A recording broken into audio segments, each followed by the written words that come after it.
Your commentator is Basil Rysdale.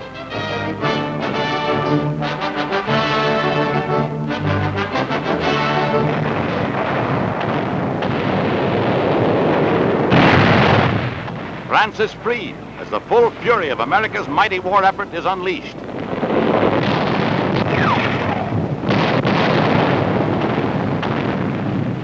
Shattered Nazi armies fall back in disorder and confusion, leaving blazing equipment and shell-torn towns as General Patton's Third Army dashes through France toward the Rhine.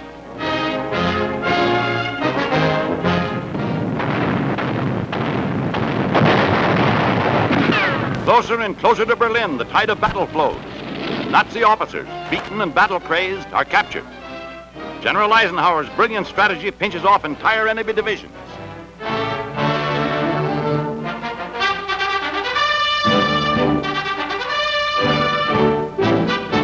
General Dwight D. Eisenhower, Commander-in-Chief of the Allied armies, triumphantly enters Paris.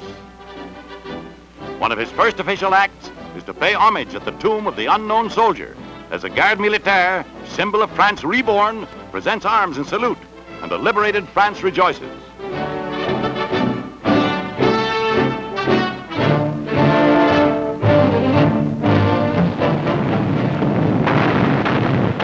An historic moment.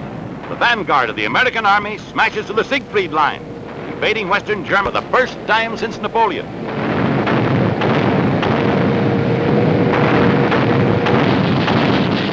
Far behind the Nazi lines, 8th and 9th Air Force pilots hit where it hurts.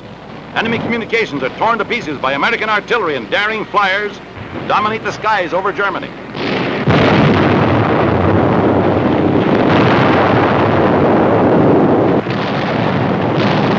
Aachen, first German city to be invaded by Allied armies. The Nazi garrison stubbornly refuses to surrender. The destruction of Aachen begins. The ancient capital of Charlemagne's empire is won street by street as the Yanks relentlessly press the attack. Finally, a signal surrender, and the city is taken.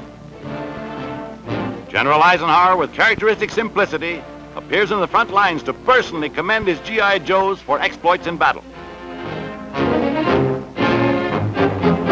Now the weather begins to slow the attack.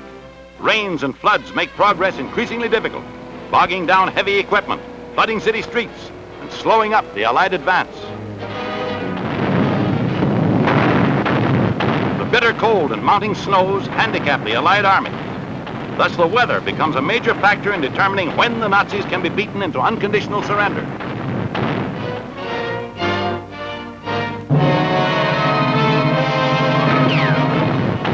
British armies slash through the heart of Belgium, outflanking thousands of Germans along the coast, as great events occur after the German debacle and collapse in Normandy. Brussels is taken, and in the Belgian capital, the fall of a hated symbol brings a new hope into the hearts of liberated nations.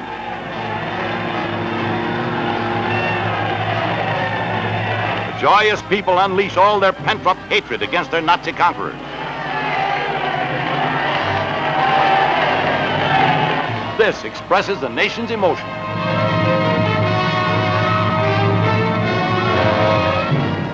A mammoth armada of C-47s and towed gliders disgorges the first Allied airborne army along the Rhine Delta. While from the sea, daring Canadians storm the last gate guarding Antwerp. And other commando units drive inland toward Flushing to seize the Scheldt estuary.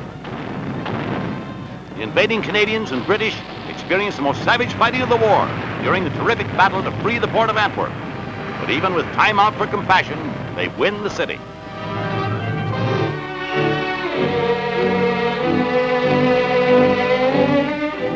A brief moment of peace. In St. Peter's at Rome, Pope Pius creates an historic occasion for Allied soldiers. The apostolic blessing for all, no matter of what creed. And as the Sedis Gestatoria moves slowly and recessional through the crowded aisle, men of every faith press forward to receive personal blessing and to touch the apostolic ring.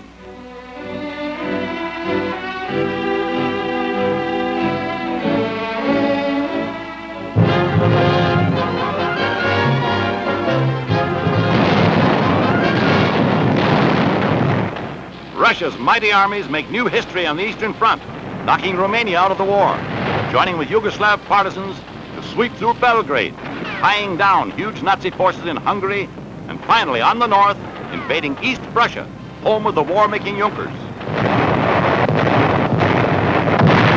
Captured German news films reveal the retreating Nazis desperately attempting to slow down the advancing Russian armies by demolishing railroad tracks, warehouses, and supply dumps.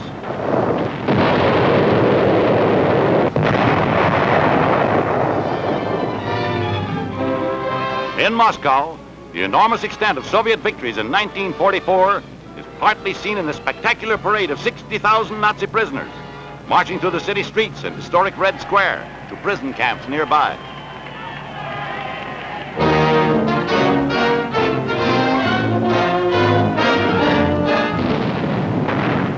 The Marines have landed, and it's a traditional story repeated over and over again, this time in the Marianas, in the battle for vital Saipan. Here is some of the fiercest fighting ever photographed by daring cameramen. Flamethrowers smoke out the frantic Japs. There's one afire. Marianas are 1,500 miles from Japan. The island becomes a base for B-29 superfortresses to bomb Tokyo. The Marines are alert when a battle-crazed Jap surrenders. The fight for Saipan increases in fury as many Nippon soldiers are relentlessly driven back to the top of a cliff where they commit suicide by leaping to the jagged rocks below.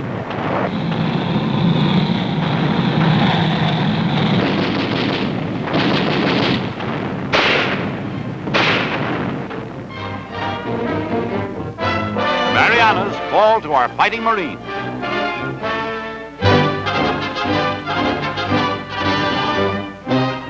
"600 assault ships sail to make history. General Douglas MacArthur aboard the cruiser Nashville watches the naval attack. Bypassing Mindanao, he catches the enemy in the Philippines completely off balance by landing on Leyte. More than 100,000 men of the 6th Army, commanded by Lieutenant General Walter Kruger, come ashore. Making good his immortal promise, I will return, MacArthur comes ashore with President Sergio Osmeña and every living member of the ill-fated garrison who escaped with him from Corregidor. 2 years and 10 months later, American troops smash inland against the Jap 16th Division, conquerors of Bataan and perpetrators of the horrible March of Death. From the steps of the Capitol in Tacloban, President Osmeña again calls the Philippine patriots to arms.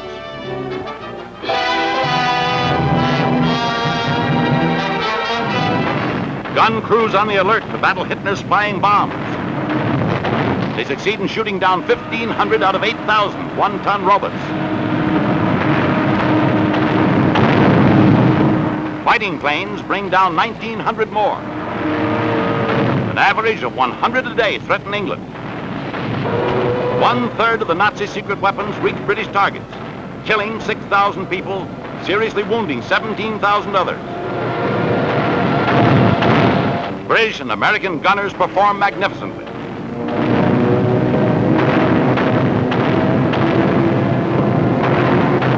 There's a robot, deflected and diving to the ground. A warning of new horrors in any future war.